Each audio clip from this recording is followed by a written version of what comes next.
visual arts is a great way to promote both diversity and culture within a community. For my honors thesis project, I chose to collaborate with Fremont Center for the Arts, my local arts center here in Fremont County. The amazing prospect of working with an art center is learning the business side of operating a nonprofit. For me, this is something I had little experience in, and as an artist, I know it's vital to learn business tactics, marketing, grant writing, and several other factors that contribute to successfully operating a nonprofit art center.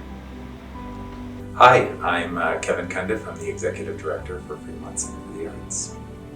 My role is basically the CEO of this organization. I'm the face and the voice of Fremont Center for the Arts.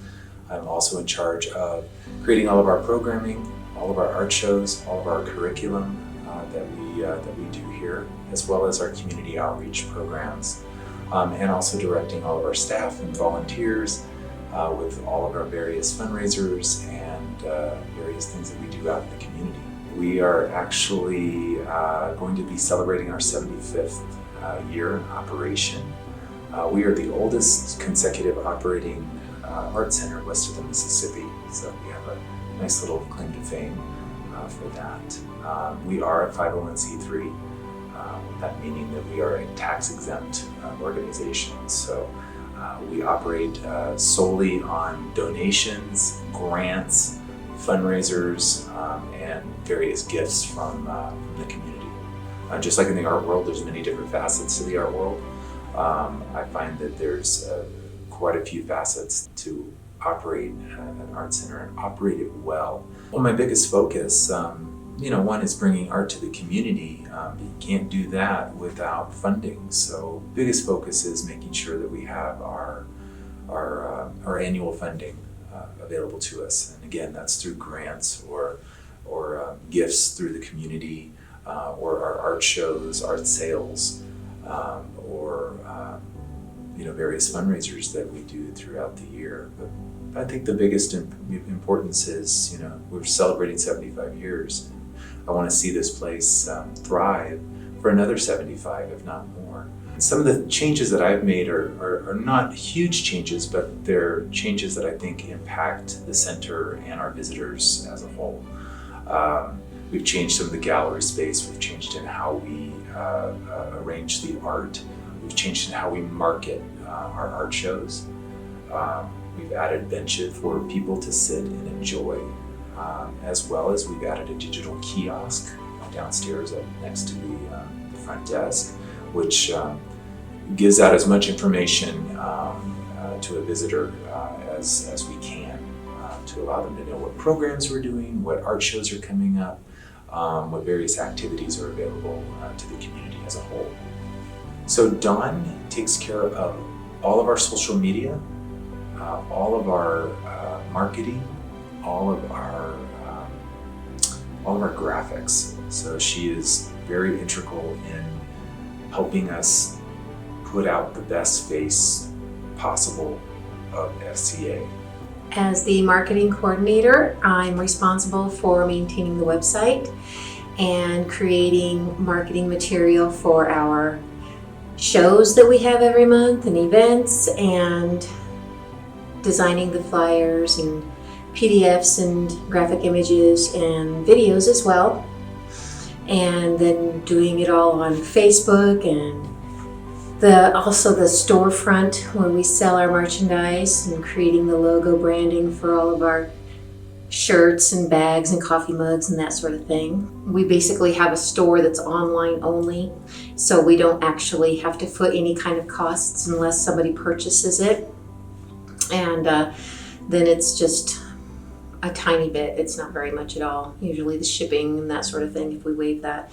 But as far as costs, it's just sometimes we put advertising in the newspapers, and then there's those costs just depending on the size of the ad. How big of a page, quarter page, half page, that sort of thing, and what they're charging. If you use a style that's very outdated, that looks kind of homemade, that sort of thing, it's going to get that kind of attention.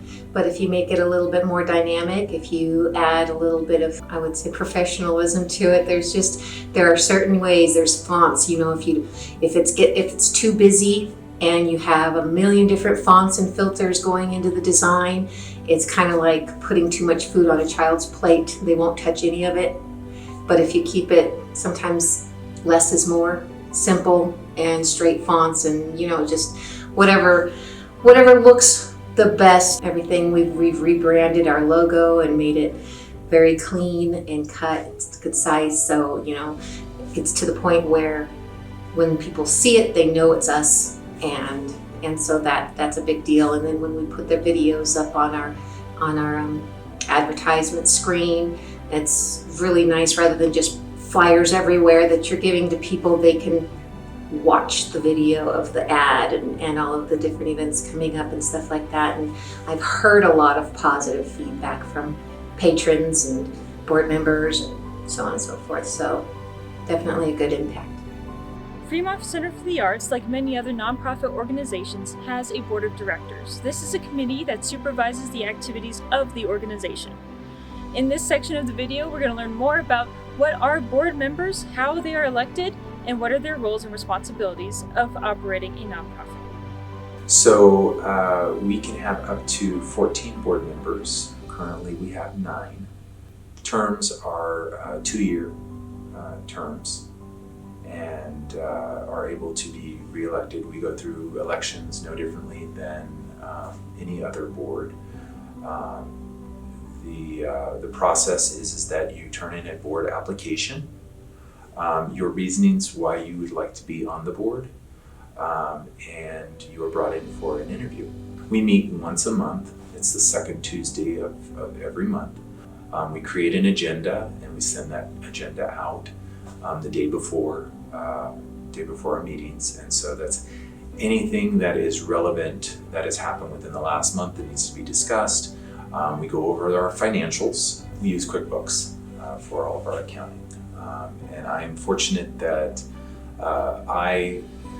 we have separation, so duties that are specific to the executive director versus the board president, board vice president, treasurer, and secretary. And so in the treasury position, the treasurer is responsible for creating the P&Ls. We create an annual budget. That is very key. We do that usually at the end of the year for the next year. We can usually roll a lot of our costs and budgeting pieces from the year prior. This next year will be a little different for us. We're hoping to expand all of our classes for the fall, which obviously creates costs, but it also creates revenue. So we're hoping that those things will certainly balance out. We try to stay as fiscally conservative as we can within realms of how much we spend. We obviously have standard operating expenses such as rent, payroll, electric. We are fortunate that we did sell our physical building to another entity a few years ago, so we don't have the cost of maintaining a building. We are now a tenant as opposed to a building owner.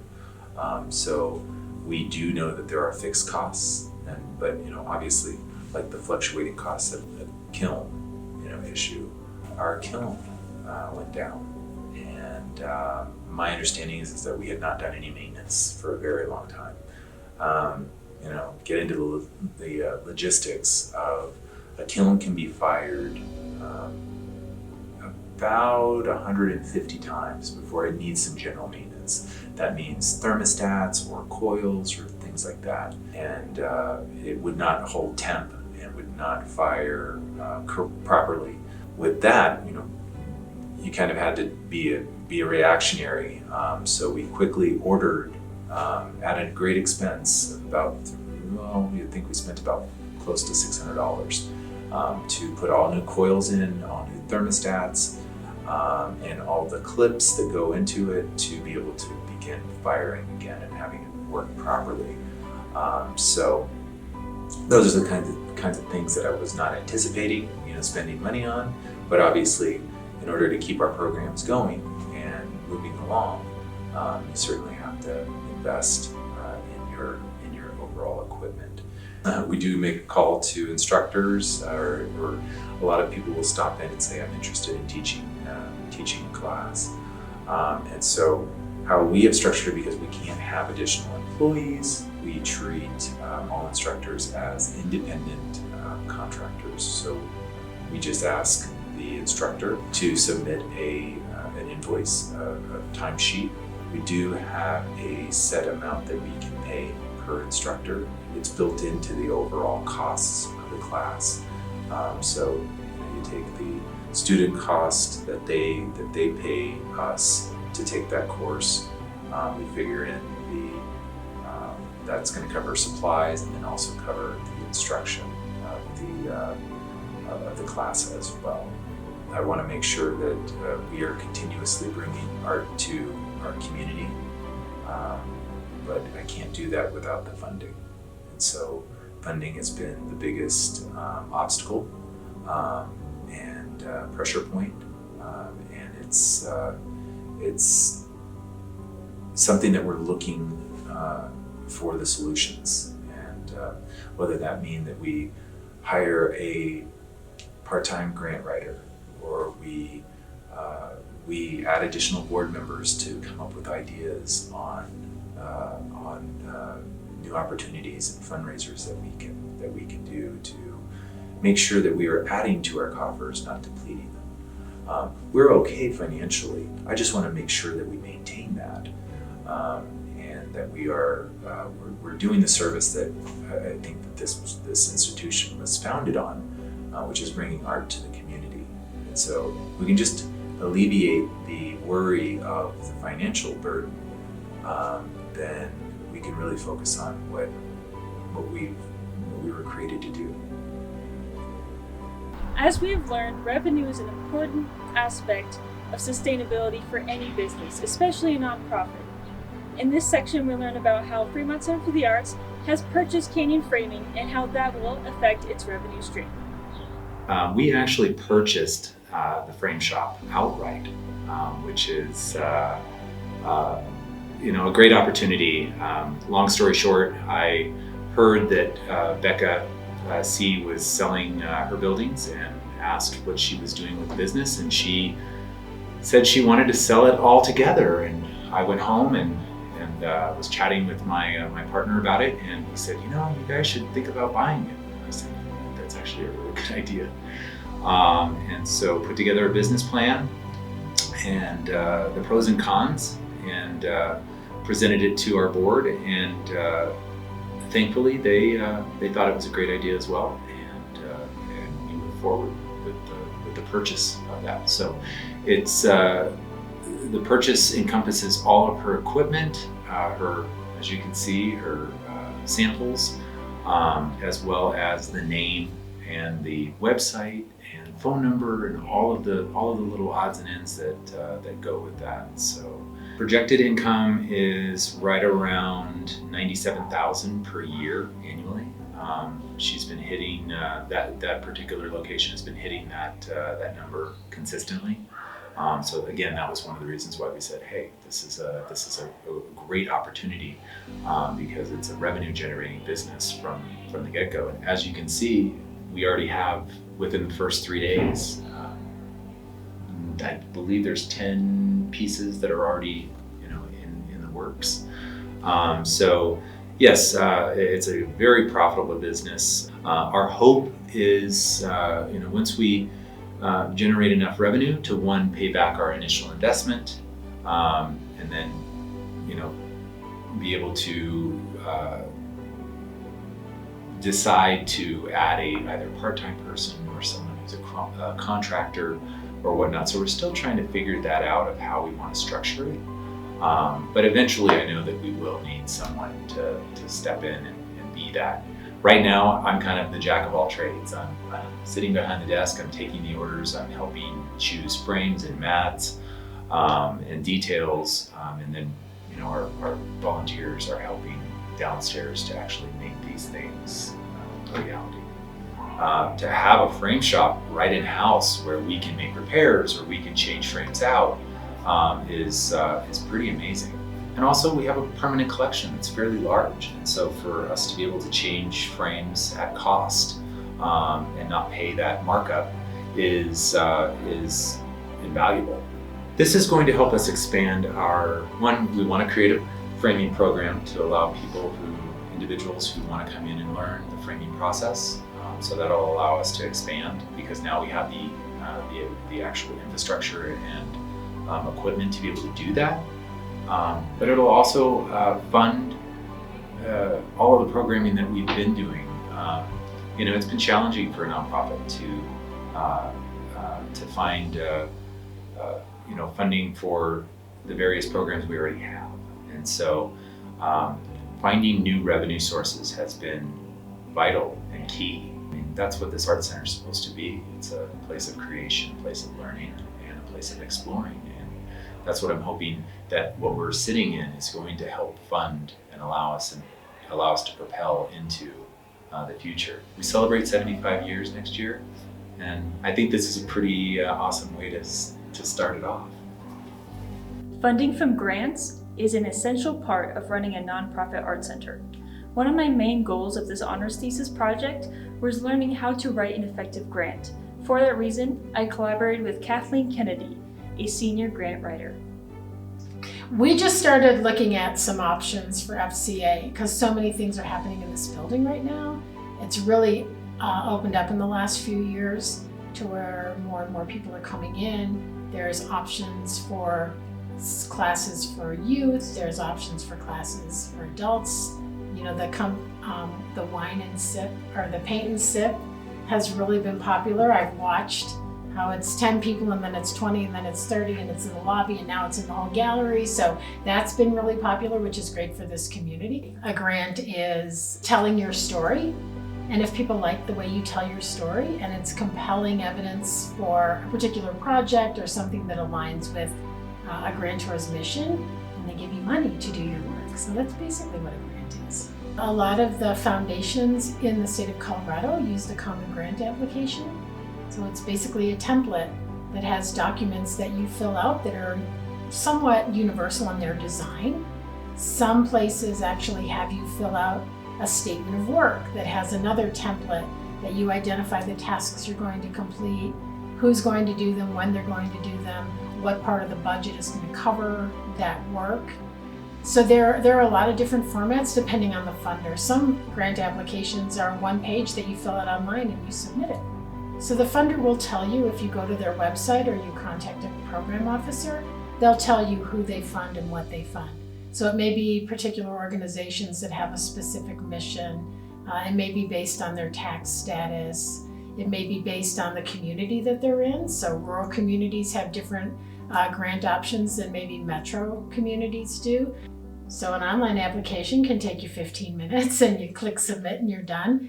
Some can take weeks to put together, depending on how many documents you have to submit with the grant that you have to collect, how readily those are available, depending on how new you are or how seasoned you are in the process.